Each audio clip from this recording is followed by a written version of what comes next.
قال قال رسول الله صلى الله عليه وسلم نزل الحجر الأسود من الجنة وهو أشد بياضا من اللبن আল্লাহর পয়গম্বর হাদিসের মধ্যে বলেন, আব্দুল্লাহ ইবনে আব্বাস রাদিয়াল্লাহু তাআলা আনহু বলেন, হে দুনিয়ার মানুষ, আমাদের নবী সাল্লাল্লাহু আলাইহি ওয়াসাল্লাম বর্ণনা করেন, নাযালাল হাজারুল আসওয়াদ মিনাল জান্নাতি, এই যে হজরে আসওয়াদ পাথর যেটা কাবার দেওয়ালের সাথে লাগানো, কত হাজি সেই পাথরটা চুম্বন করেছে, চুমা খেয়েছে। রাসূল বলেন, এই পাথরটা আসলে তোমরা কালো দেখো না, না কালো না, এই পাথরটা জান্নাত থেকে এসেছে, জান্নাত থেকে এসেছে। নাযালাল হাজারুল আসওয়াদ মিনাল জান্নাত, হজরে আসওয়াদ পাথরটা জান্নাত থেকে এসেছে, জান্নাত থেকে অবতরণ করেছে। হুয়া আশাদ্দু বায়াজান মিনাল লাবান, এই পাথরটা অত্যন্ত সাদা, অত্যন্ত সফিদ, অত্যন্ত সাদা ছিল। কেমন সাদা? আশাদ্দু বায়াজান মিনাল লাবান, তোমাদের নিকটে যে গরুর গাভীর যে দুধ দেখো, এই দুধ সাদা না কালো? সবাই বলেন। আল্লাহর পয়গম্বর বলেন, হে মানুষ, এই যে হজরে আসওয়াদ পাথর, এই পাথরটা জান্নাত থেকে আল্লাহ তাআলা পাঠিয়ে দিয়েছেন। এই জান্নাতটা দুধের চেয়েও বেশি সাদা ছিল। বলেন সুবহানাল্লাহ। কত মানুষ এই পাথরটা চুমা খেয়েছে। তাহলে এই পাথরটা জান্নাতে ছিল, জান্নাত থেকে দুনিয়াতে পাঠিয়ে দিয়েছেন কে? সবাই বলেন কে? তাফসিরে কুরতুবির মধ্যে সূরা হাদীদের 25 নম্বর আয়াতের ব্যাখ্যায় ইমাম কুরতুবী রাহমাতুল্লাহি আলাইহি একটা রিওয়ায়াত বর্ণনা করেন। রাওয়া ইকরামাতু আন ইবনে আব্বাস রাদিয়াল্লাহু তাআলা আনহু, সেই তাফসিরে কুরতুবির মধ্যে 17 নম্বর খণ্ড 261 নম্বর পৃষ্ঠা, 17 নম্বর খণ্ড 261 নম্বর পৃষ্ঠার মধ্যে ইমাম কুরতুবী রাহমাতুল্লাহি আলাইহি তিনি একটা রিওয়ায়াত উল্লেখ করেছেন। সেই রিওয়ায়াতটা বর্ণিত হয়েছে ইকরামা রাদিয়াল্লাহু তাআলা আনহু থেকে। তিনি আব্দুল্লাহ ইবনে আব্বাস থেকে বর্ণনা করেন, ওয়ারাওয়া ইকরামাতু আন ইবনে আব্বাস রাদিয়াল্লাহু তাআলা আনহুমা قال ثلاثة أشياء نزلت مع آدم عليه الصلاة والسلام: الحجر الأسود وكان أشد بياضا من الثلج، وعصا موسى وكانت آسي الجنة طولها 10 أذرع مع طول موسى، والحديد أنزل معه 3 أشياء: السندان والكلبتان والميقات والمطرقة। হযরত আব্দুল্লাহ ইবনে আব্বাস রাদিয়াল্লাহু তাআলা আনহু তিনি বলেন, হে দুনিয়ার মানুষ, মনোযোগ দিয়ে শোনো। সালাসাতু আশিয়া, এই 3টা জিনিস নাযালাত মা আদম আলাইহিস সালাতু ওয়াস সালাম মিনাল জান্নাহ। হযরত আব্দুল্লাহ ইবনে আব্বাস বলেন, 3টা জিনিস, সালাসাতু আশিয়া, 3টা জিনিস নাযালাত মা আদম আলাইহিস সালাতু ওয়াস সালাম মিনাল জান্নাতি। আল্লাহ রাব্বুল আলামিন যখন আমাদের পিতা বাবা আদম আলাইহিস সালাতু ওয়াস সালামকে জান্নাত থেকে দুনিয়াতে পাঠিয়ে দিলেন, এই 3টি বস্তু আদম নবীর সাথে জান্নাত থেকে দুনিয়াতে অবতরণ করেছে। 3টি বস্তু। বলেন, আদম নবীর সাথে জান্নাত থেকে কয়টি জিনিস অবতরণ করেছে? সবাই বলেন। সালাসাতু আশিয়া, 3টা জিনিস নাযালাত মা আদম মিনাল জান্নাহ, জান্নাত থেকে তিনটি বস্তু আদম নবীর সাথে দুনিয়াতে অবতরণ করেছে, দুনিয়াতে এসেছে।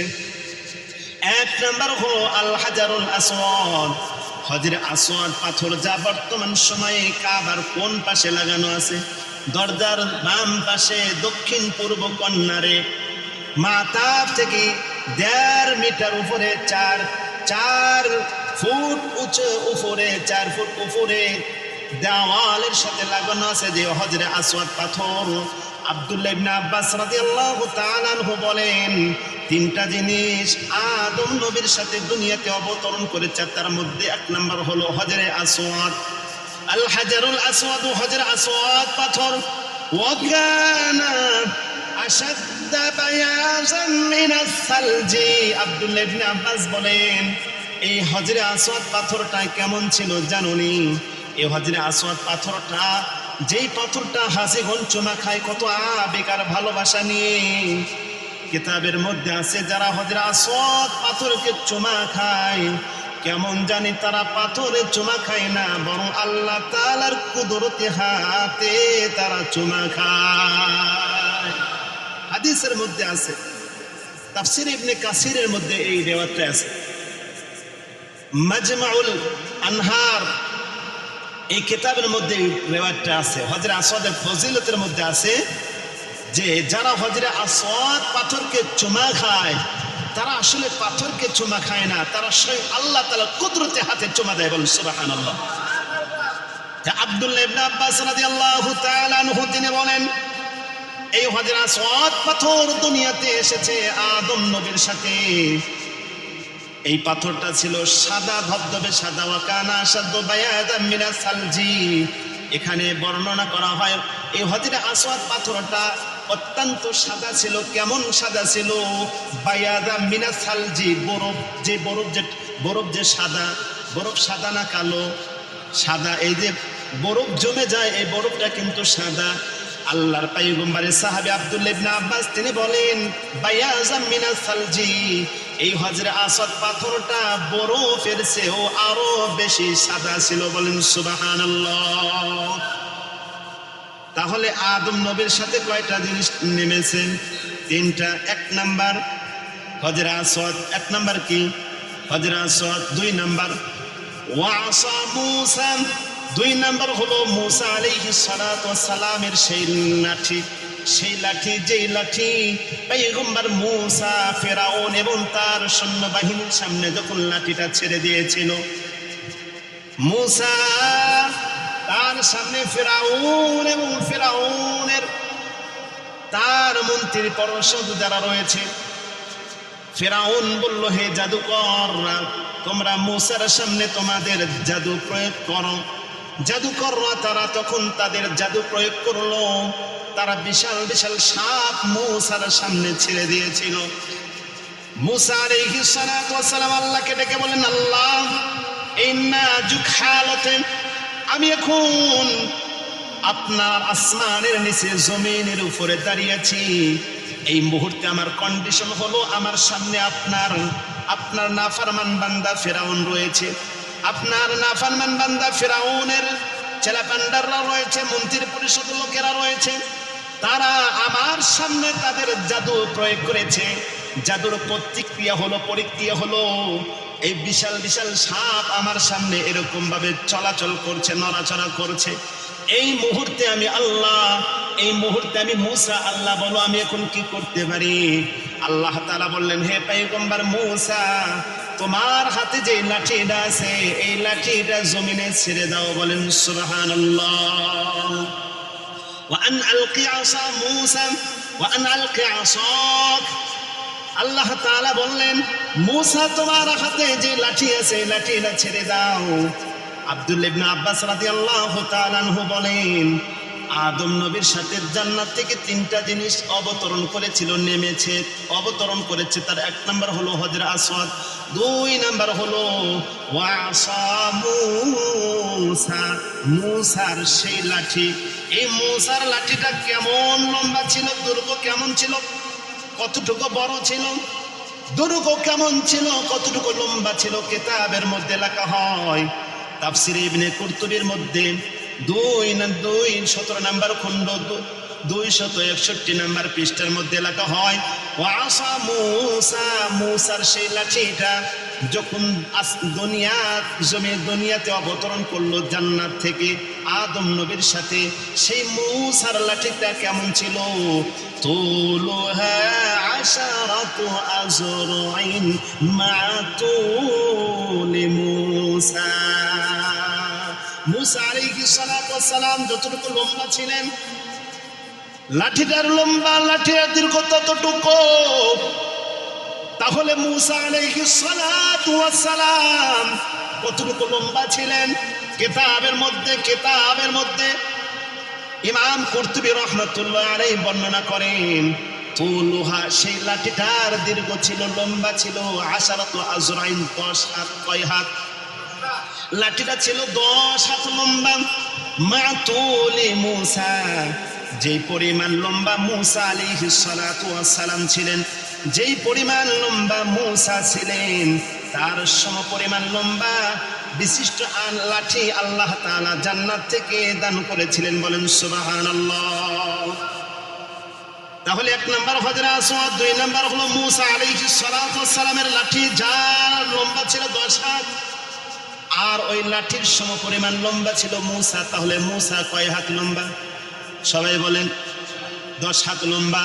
3 নাম্বার যে জিনিসটা, তৃতীয় নাম্বার যে বস্তুটা অবতরণ করেছে, নাজিল হয়েছে, তাফসীর ইবনে কুরতুবীর মধ্যে লেখা হয় ওয়াল হাদিদ। 3 নাম্বার হলো লোহা। এই লোহা জমিনে অবতরণ করা হয়।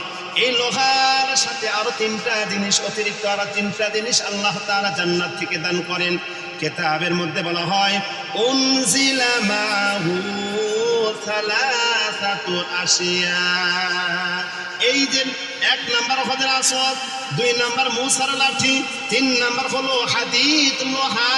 এই লোহাটাও আল্লাহ তাআলা জান্নাত থেকে হযরত আদম নবীর সাথে দুনিয়াতে প্রেরণ করেন, দুনিয়াতে পাঠিয়ে দেয়। এই 3টা জিনিস দুনিয়াতে অবতরণ করেন। এই 3 নাম্বার জিনিসটা হলো হাদিদ, লোহা। এই লোহার সাথে আরো 3টা জিনিস, অন্য একটা আয়াতে আছে 5টা জিনিস দুনিয়াতে আসে। লোহার সাথে আরো 3টা জিনিস সম্পৃক্ত। 1 নাম্বার হলো সানাদানান, 1 নাম্বার হলো সান্দান, 1 নাম্বার সান্দান। সান্দান হলো কামারের নেহালি। কামারের কি? কামারের নেহাই। কামারের নেহাই মানে যেটা দিয়ে, যেই জিনিসটা দিয়ে কামার আগুনের মধ্যে দেওয়ার পরে যেটা দিয়ে পেটানো হয়, আগুনের ভিতর দিয়ে যেটা দিয়ে উত্তপ্ত করা হয়, এটা হলো সান্দান। এই সান্দান লোহার সাথে আল্লাহ তাআলা সংযুক্ত করে পাঠিয়ে দেয়। 2 নাম্বার কিতাবের মধ্যে বলা হয় ওয়াল কালবাতান।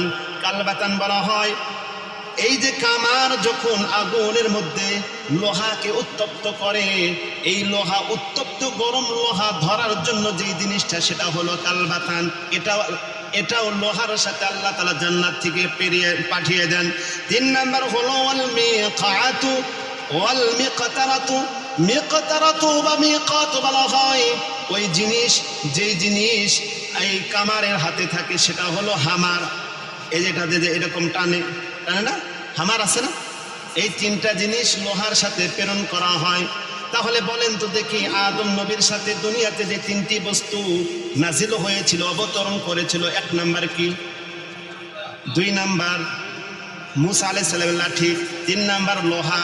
এই লোহার সাথে আবার আরো 3টা জিনিস অবতরণ হয়। এই যে হযরত আসওয়াদ, তাহলে সর্বপ্রথম পৃথিবীর উষা লগ্ন থেকে হযরত আসওয়াদ এসেছে। হযরত আসওয়াদের ইতিহাস রয়েছে। আদম নবী আলাইহিস সালাতু ওয়াস সালাম এই হযরত আসওয়াদ পাথরটাকে বাইতুল্লাহ স্থাপন করলেন। এইভাবে দীর্ঘদিন চলে গেল। হযরত আসওয়াদ ওই বাইতুল্লাহর সাথে সম্পৃক্ত ছিল। চলতে চলতে যখন পয়গম্বর নূহ আলাইহিস সালাতু ওয়াস সালামের জামানায় আসলো, পয়গম্বর নূহ আলাইহিস সালাতু ওয়াস সালামের জামানায় আসলে বিশাল একটা প্লাবন হয়। মহাপ্লাবনে সব কিছু প্লাবিত হয়ে যায়। এই যে হজরে আসওয়াদ পাথরটা যেটা দেওয়ালের সাথে ছিল, এটা কি হয়?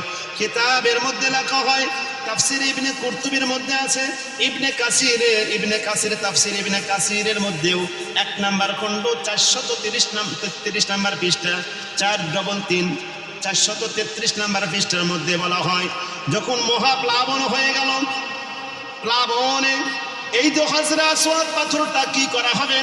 আল্লাহ রাব্বুল আলামিন জিবরাইলকে ডাক দিলেন, জিবরাইল, এই যে বাইতুল্লাহ আমার ঘরের সাথে হজরে আসওয়াদ পাথর আছে, এই পাথরটা যেন প্লাবনে ধ্বংস না হয়ে যায়, প্লাবনে যেন বিলীন না হয়ে যায়। এই পাথরটা তুমি কি করবা? এই পাথরটা তুমি জাবালে আবু কুবাইস নামক পাহাড়ে রেখে আসো। জাবালে আবু কুবাইস নামক একটা পাহাড় রয়েছে, জাবালে আবু কুবাইস নামক পাহাড়ে সংরক্ষণ করার জন্য স্বয়ং আল্লাহ তাআলা জিবরাইলকে আদেশ করেছেন।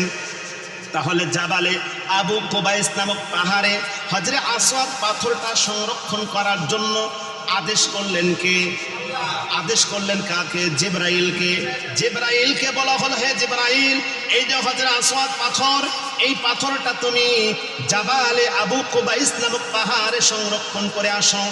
জিবরাইল আল্লাহ তাআলার আদেশ পেয়ে ফেরেশতা জিবরাইল এই হজরে আসওয়াদ পাথরটাকে নিয়ে পাহাড় আবু কুবাইস নামক যে পাহাড়, এই পাহাড়ে সংরক্ষণ করা হলো। বন্যা শেষ হয়ে গেল, দীর্ঘদিন সময় চলে গেল। হযরত ইব্রাহিম আলাইহিস সালাতু ওয়াস সালাম সেই পুরাতন ভিত্তির উপর যখন আবার সংস্কার শুরু করে দিলেন, ইব্রাহিম আলাইহিস সালাতু ওয়াস সালাম কাজ করা শুরু করলেন। বাইতুল্লাহর কাজ কমপ্লিট, এখন একটা পাথর তালাশ করছে।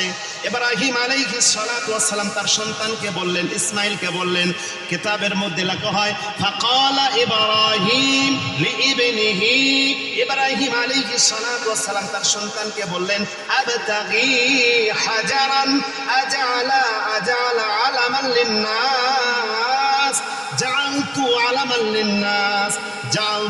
আলামান লিন্নাস। কিতাবের মধ্যে লেখা হয়, আল্লাহ তাআলার পয়গম্বর ইব্রাহিম আলাইহিস সালাতু ওয়াস সালাম তার সন্তানকে আদেশ করলেন, হে আমার সন্তান, লিইবনিহি, তিনি তার সন্তানকে আদেশ করলেন, ইয়া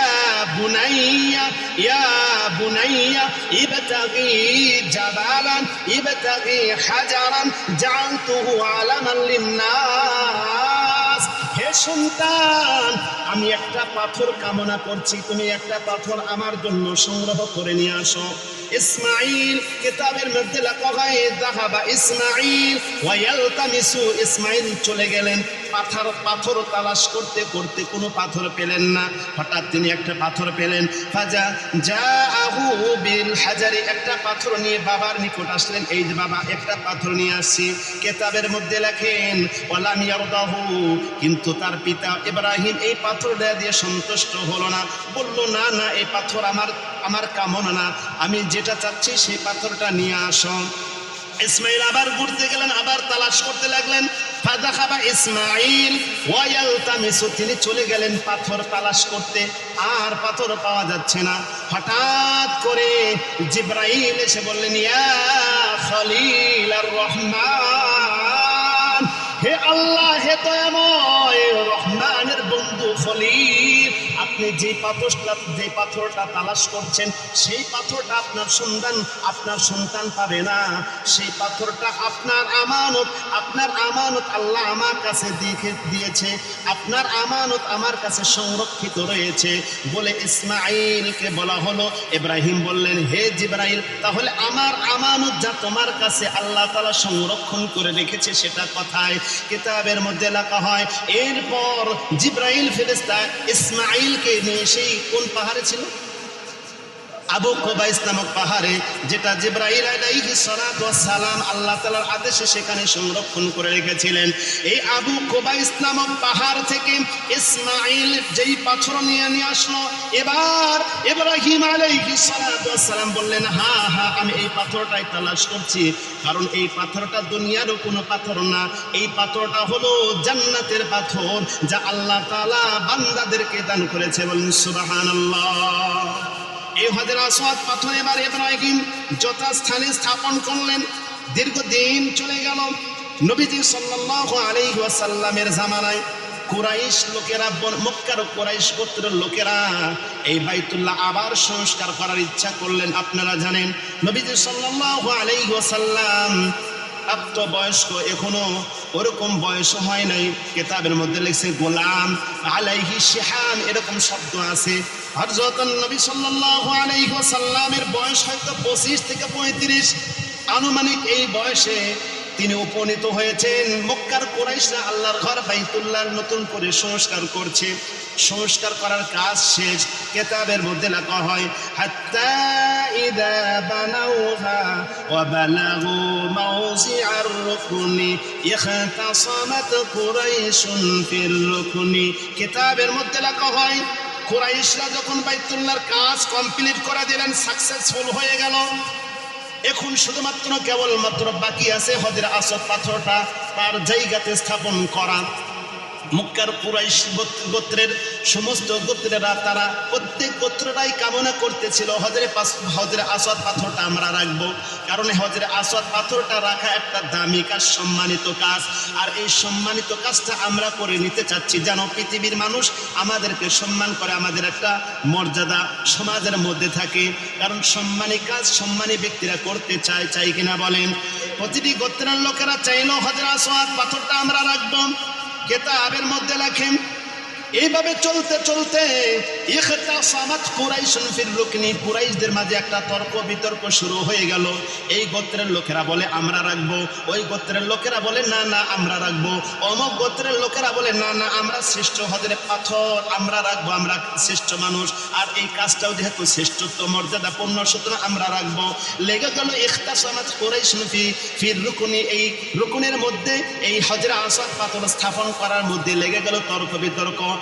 এক পর্যায়ে কিতাবের মধ্যে লেখে বাইনামা সাদারা বাইনাকুম, তাদের মধ্যে যুদ্ধ বিগ্রহ বেজে দেওয়ার উপক্রম হয়ে গেল। এখন কেউ কাউকে মানে না, তারা বলে আমরা রাখবো, তারা বলে আমরা রাখবো, লেগে যাচ্ছে মারামারি, এরকম ভাবে যুদ্ধ বেজে দেওয়ার উপক্রম হয়ে গেল। এরপর পরামর্শ করা হলো, তারা বললেন না না যুদ্ধ বাজানো যাবে না, যেহেতু মহৎ একটি কাজ আমরা সম্পন্ন করলাম, এই মহৎ কাজ সম্পন্ন করার পরে এভাবে আমাদের মধ্যে যুদ্ধ বিগ্রহ বাজানো যাবে না, তাহলে দুনিয়ার মানুষ আমাদেরকে থুতু দিবে যে তারা আল্লাহর ঘর নির্মাণ করার পরেও যুদ্ধ করেছে, তারা তর্ক বিতর্ক করেছে, তাহলে কি করা যায়? পরামর্শ করলো। ফাকালু তাআলাউ, বললো তোমরা সকলে একত্রিত হও, বসো, একটা মীমাংসা করা যায়। কি মীমাংসা করা যায়? আউয়ালু মান ইয়াত্তালিউ আলাইনা মিন হাদিহি সিক্কাতি, এই পরামর্শ তারা উপনীত হলো আগামীকাল সকালে এই গলি দিয়ে যে সর্বপ্রথম প্রবেশ করবে, ইস্তালাহু বাইনাকুম বাইনানা, সে আমাদের মাঝে ফয়সালা দিবে, আমরাই তার ফয়সালা, আমরা তার ফয়সালা মেনে নিব। সবাই একমত হয়ে গেল, ঠিক আছে আগামীকাল সর্বপ্রথম যে ব্যক্তি মিন হাদিহি সিক্কাতি, এই গলি দিয়ে প্রবেশ করবে, সেই ব্যক্তি আমাদের মাঝে ফয়সালা দিবে, আর আমরা সকলেই তার ফয়সালা মেনে নেব। এই পরামর্শ উপনীত হয়ে যার যার মতো নিজ নিজ গৃহে চলে গেল, বাড়িতে চলে গেল।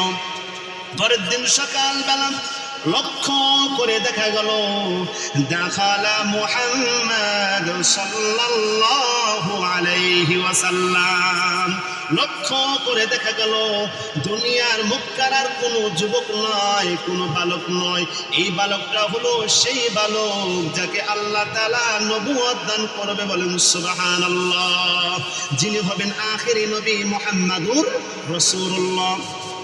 এই যুবককে দেখেন, এই যুবকের গায়ে কি ছিল? কিতাবের মধ্যে লম্বা চূড়া রেওয়ায়াত আছে, তার পরনে ছিল চাদর, তিনি চাদর দিয়ে নিজেকে আবৃত করে রেখেছেন। কিতাবের মধ্যে আছে শিহামুন আলাইহি, তার শরীরে চাদর ছিল। মানুষজন যখন দেখলো এইটা তো আব্দুল্লাহর পুত্র মুহাম্মদ, সে এই গলি দিয়ে প্রবেশ করেছে, আর কারো মধ্যে কোনো দ্বিমত নাই, সকলে এক বাক্যে মেনে নিল, হ্যাঁ এই ছেলেটা যেই ফয়সালাটা দিবে সেই ফয়সালাটা মেনে নেব আমরা। আমাদের নবী মুহাম্মদ সাল্লাল্লাহু আলাইহি সাল্লাম দেখেন বাল্যকাল থেকে কেমন মেধা শক্তি আল্লাহ তাআলা তাকে দান করেছিলেন। তিনি গোত্রের যারা লিডার তাদেরকে ডাকলেন, অমুক গোত্রের লিডার তোমরা সামনে আসো, অমুক গোত্রের প্রতিনিধি তোমরা সামনে আসো। এভাবে প্রত্যেকটি গোত্রের সমস্ত মানুষদেরকে না ডেকে বরং গোত্রের যারা লিডার, গোত্রের যারা প্রতিনিধি তাদেরকে ডাকলেন। এখন বলেন তো, গোত্রের প্রতিনিধি বেশি না জনগণ বেশি? জনগণ বেশি। রাসূল সাল্লাল্লাহু আলাইহি সাল্লাম কি কৌশল করলেন? প্রতিটি গোত্র থেকে যারা লিডার তাদেরকে ডাকলেন, লোক সংখ্যা কম হয়ে গেল। রাসূল সাল্লাল্লাহু আলাইহি সাল্লাম লোকদেরকে, এই প্রতিনিধিকে ডাকার পরে কিতাবের মধ্যে লেখা হয় বাসাতা সিয়াবুন, একটা কাপড় এভাবে ছড়িয়ে দিলেন, একটা চাদর এভাবে বিছিয়ে দিলেন। বিছিয়ে দেওয়ার পরে রাসূল সাল্লাল্লাহু আলাইহি সাল্লাম নিজ হাতে হজরে আসওয়াদ পাথরটা সেই চাদরের উপর রাখলেন। বলে আল্লাহু আকবার। রাসূল সাল্লাল্লাহু আলাইহি সাল্লাম নিজ হাতে এই হজরে আসওয়াদ পাথরটা সেই চাদরের উপর রাখলেন। চাদরের উপর রাখার পরে এবার গোত্রের প্রতিনিধিদেরকে বললেন, তোমরা এখন চাদরের প্রত্যেক কর্নাতে প্রত্যেক পাশে ধরো। তাহলে এই হজরে আসওয়াদ পাথর রাখার ব্যাপারে কিন্তু সকলেই শরীক থাকলো, তাই না? সকল গোত্রের লোক শরীক থাকলো না? এইভাবে চাদরের উপর রাখার পরে রাসূল সাল্লাল্লাহু আলাইহি সাল্লাম বুদ্ধি করে, আল্লাহ তাআলা কেমন মেধা শক্তি আল্লাহ তাআলা তাকে দান করেছিলেন, এরকম ভাবে সকল গোত্রের প্রতিনিধিরা চাদরটা ধরে যেই জায়গাতে হজরে আসওয়াদ পাথর স্থাপন করা হবে সেখানে নিয়ে যাওয়া হলো। নিয়ে যাওয়ার পরে রাসূল সাল্লাল্লাহু আলাইহি সাল্লাম তিনি নিজ হাতে এই হজরে আসওয়াদ পাথরটা আল্লাহর ঘর বাইতুল্লাহ স্থাপন করে দিলেন। সুবহানাল্লাহ। এই হজরে আসওয়াদ পাথর কেমন দামি! ও মুসলমান, কিতাবের মধ্যে বলা হয় এই হজরে আসওয়াদ পাথর এমন ফজিলতপূর্ণ পাথর, এই পাথর দুনিয়ার কোনো পাথর নয়। এই পাথরটা কোথাকার পাথর? জান্নাতের পাথর। তাহলে একজন মানুষ কত সৌভাগ্যশীল, বা তার জন্য এতটুকুই সৌভাগ্য হওয়ার জন্য যথেষ্ট যে সে নিজ চোখে জান্নাতের বস্তু দুনিয়াতেই দেখতে পাচ্ছে। বলেন সুবহানাল্লাহ। হজরে আসওয়াদ পাথরটা হলো জান্নাতি পাথর। সুতরাং যে ব্যক্তি এই পাথরটাকে দেখলো, সে জান্নাতের একটা দৃশ্য, জান্নাতের একটা বস্তু দুনিয়াতেই দেখে নিল। কথা বলেন ঠিক কিনা? রাসূল সাল্লাল্লাহু আলাইহি ওয়াসাল্লাম বলেন, শোনো, এই যে পাথর তোমরা দেখছো, লাহু শাফাতানে ওয়া লাহু লিসানুন, কিতাবের মধ্যে বলা হয় এই যে হজরে আসওয়াদ পাথর, এই পাথর কিয়ামতের দিন ওই সমস্ত ব্যক্তিদেরকে সুপারিশ করবে, ওই ব্যক্তিদেরকে সুপারিশ করে জান্নাতে নিয়ে যাবে। কিতাবের মধ্যে লেখা হয় আল হাজারুল আসাদু লাহু লিসানুন ওয়া লাহু শাফাতানি। এই হজরে আসওয়াদ পাথরের একটা জবান থাকবে, আবার তার দুইটা ঠোঁট থাকবে। হজরে আসওয়াদ পাথরের জবান থাকবে, জিহ্বা থাকবে, দুইটা ঠোঁট থাকবে। এটা দিয়ে সে কিয়ামতের ময়দানে তার চুম্বনকারীদেরকে সুপারিশ করে জান্নাতে নিয়ে যাবে। বলেন সুবহানাল্লাহ। এটা কি কম ফজিলত? 2 নাম্বার ফজিলত, তিরমিজি শরীফের হাদিস 877 নাম্বার হাদিস। এই পাথরটা এমন বরকতময় পাথর যে মানুষের গুনাহগুলো চুষে নেয়। যেমন তুলার ভিতর পানি দিলে তুলা যেমন পানিগুলো চুষে নেয়, ঠিক হজরে আসওয়াদ পাথর এমন একটা পাথর মানুষের গুনাহগুলো চুষে নেয়। বলেন আল্লাহু আকবার। হাদিসের মধ্যে বলা হয় عن عبد الله بن عباس رضي الله تعالى عنهما قال قال رسول الله صلى الله عليه وسلم نزل الحجر الأسود من الجنة وهو أشد بياضا من اللبن فسودته خطايا من بني آدم। আল্লাহ রাসূল সাল্লাল্লাহু আলাইহি ওয়াসাল্লাম বলেন, এই যে তোমাদের সামনে হজরে আসওয়াদ পাথর, জানোনি পাথরটার কার্যকারিতা কেমন? তোমরা যখন এই পাথরের চুমা খাও, তুলা যেমন পানি চুষে নেয়, পাথরটাও তোমাদের গুনাহগুলো চুষে নেয়। চুষে নেওয়ার কারণে কি হয়ে গেছে? এই পাথরের আসল রূপ কিন্তু ছিল সাদা, বরফের মতো সাদা। অন্য একটা রেওয়ায়েতে আছে মিনাল লাবান, দুধের মতো সাদা। একটা রেওয়ায়েতে আছে হলো বরফের মতো সাদা মিনাল সালজি, আর একটা রেওয়ায়েতে আছে মিনাল লাবানি, দুধের মতো সাদা। তাহলে কালো হয়ে গেল কিভাবে? রাসূল বলেন ফাসাওয়াদাতুহু খাতায়া মিন বানি আদম, আদম সন্তানের গুনাহগুলো চুষতে চুষতে এই গুনাহ হলো কালো, আর সে কালো জিনিস চষার কারণে তার সাদা দুরবিত হয়ে সে এখন কালোতে পরিণত হয়ে গেছে। কারণটা হলো সে মানুষের গুনাহগুলো চুষে নিয়েছে। মানুষের গুনাহ চষার কারণে যেই ব্যক্তি চুমা খায় তার গুনাহগুলো অটোমেটিক চুষে পাথর নিয়ে নেয়, এবার সে গুনাহমুক্ত হয়ে যায়। তাই কিনা বলেন? মানুষ কোন ব্যক্তি যদি একটা বস্তু তুলার সামনে ধরে আর ওই বস্তুর মধ্যে যদি পানি থাকে, এই তুলা যেমন পানিগুলো চুষে নিয়ে বস্তুটাকে পানি শূন্য করে দেয়, তার মধ্যে কোনো পানি থাকে না। ঠিক মানুষ যখন পাথরকে চুমা খায়, হযরত আসওয়াদ এই জান্নাতি পাথরকে যখন চুমা খায়, আল্লাহ রাসূল বলেন এই পাথর ওই চুম্বনকারী চুমাকারীর গুনাহগুলো চুষে এমন ভাবে নেয় তাকে আল্লাহ তাআলা নিষ্পাপ হিসাবে ঘোষণা করে দেয়। বলেন সুবহানাল্লাহ। এই হযরত আসওয়াদ পাথর, এই পাথরের অনেক ফজিলত রয়েছে। কিয়ামতের দিন এই পাথর আল্লাহ তাআলার নিকটবর্তী থাকবে, আল্লাহকে বলবে, আল্লাহ আজকে আমি তোমার দরবারে সুপারিশ করব, তুমি আমার সুপারিশ কবুল করে নাও। রাসূল সাল্লাল্লাহু আলাইহি সাল্লাম বললেন, এই পাথর যতগুলো মানুষের জন্য সুপারিশ করবে, প্রতিটি মানুষের ব্যাপারে তার সুপারিশ যিনি কবুল করে নেবেন, আওয়াজ দিয়ে বলেন তিনি কে? তার সুপারিশ আল্লাহ কবুল করে নেবেন। এটা হলো আল্লাহ তাআলার বাইতুল্লাহ, যে তার কুদরতি যে সমস্ত নিদর্শন রয়েছে, তার এক নাম্বার নিদর্শন হলো এই হযরত আসওয়াদ। দুই নাম্বার নিদর্শন হলো রুকনে ইয়ামানি।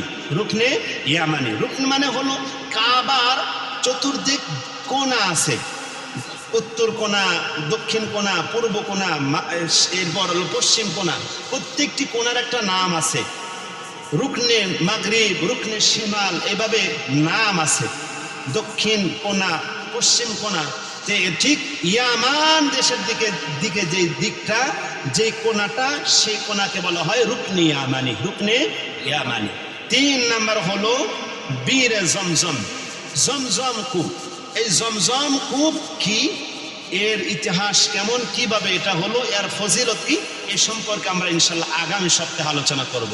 আল্লাহ পাক আমাদের সবাইকে এই যে আল্লাহ তাআলা যে নিদর্শন, যেটা বাইতুল্লাহ আল্লাহ স্থাপন করেছেন, 6টা নিদর্শন রয়েছে কোরআনে। সূরা আল ইমরানের 97 নম্বর আয়াত আল্লাহ তাআলা বলেন, ফিহি আয়াতুম বাইয়িনাত, ফিহি আয়াতুম বাইয়িনাত মাকাম ইব্রাহিম। সেই বাইতুল্লাহতে অনেক স্পষ্ট নিদর্শন রয়েছে। এই নিদর্শন কি কি? আমরা অন্তত 6টি নিদর্শন, যেটা আল্লাহ তাআলা কুদরতি নিদর্শন। তার 1 নম্বর কুদরতি নিদর্শন হলো হযরত আসওয়াদ। 2 নম্বর কুদরতি নিদর্শন হলো রুকনে ইয়ামানি। 3 নম্বর কুদরতি নিদর্শন হলো বীরে জমজম, জমজমের কূপ। 4 নম্বর হলো মাকামে ইব্রাহিম। মাকামে ইব্রাহিম এটাও আল্লাহ তাআলা একটা কুদরতি নিদর্শন, কুদরতির একটা নিদর্শন। 5 নম্বর রাসূল সাল্লাল্লাহু আলাইহি সাল্লাম এই সাহাবায়ে কেরাম ব্যাখ্যা করেছেন। 5 নম্বর হলো সাফা মারওয়া, এটাও আল্লাহ তাআলা একটা কুদরতি নিদর্শন। 6 নম্বর হলো মিজাবে রহমত। কি? মিজাবে রহমত, সংক্ষিপ্ত মিজাবে রহমত। এটা অনেক একটা দামি জিনিস। এটা হলো বাইতুল্লাহর উপর যে পানিগুলো বৃষ্টির সময় জমা হয়, এই জমাকৃত পানি বের হওয়ার একটা নালা আছে। আমাদের ছাদ থেকে পানি পড়ার পাইপ থাকে না, নালা থাকে না, ঠিক বাইতুল্লাহর ছাদের উপর যে পানিগুলো বৃষ্টি অন্য কারণে জমা হয়, অথবা ভোরে শিশির করে জমা হয়, এই পানিটা বের হওয়ার একটা নালা, সেই নালাটার নাম হলো মিজাবে রহমত। মিজাবে রহমত। রাসূল সাল্লাল্লাহু আলাইহি সাল্লাম সহ সাহাবে কেরাম এই পানিটা পান করার জন্য ব্যতিব্যস্ত হয়ে পড়তেন, কারণ এই পানিটা অত্যন্ত দামি এবং বরকতময়। এই জন্য এই নামটা দেওয়া হয়েছে মিজাবে রহমত। মিজাব মানে নালা, রহমত মানে রহমতের নালা। যেই পানিগুলো বাইতুল্লাহর ছাদের উপর জমা হয়, ওই পানিগুলো বের হওয়ার যে নালা, এই নালাটাকে বলা হয় মিজাবে রহমত। আল্লাহ পাক আমাদের সবাইকে বাইতুল্লাহতে যে সমস্ত কুদরতি নিদর্শনগুলো রয়েছে, এই সমস্ত নিদর্শনগুলো আল্লাহ তাআলা আমাদের সবাইকে স্বচক্ষে দেখার তৌফিক দান করেন। যারা গিয়েছে আল্লাহ তাআলা তাদেরকে বারবার যাওয়ার তৌফিক দান করেন। আমরা যারা যেতে পারি নাই, আল্লাহ তাআলা আমাদেরকে অতি দ্রুত তার নিদর্শনগুলো স্বচক্ষে দেখে মাকামে ইব্রাহিমে দাঁড়িয়ে সালাত আদায় করার তৌফিক দান করেন। সম্মানিত মুহতারাম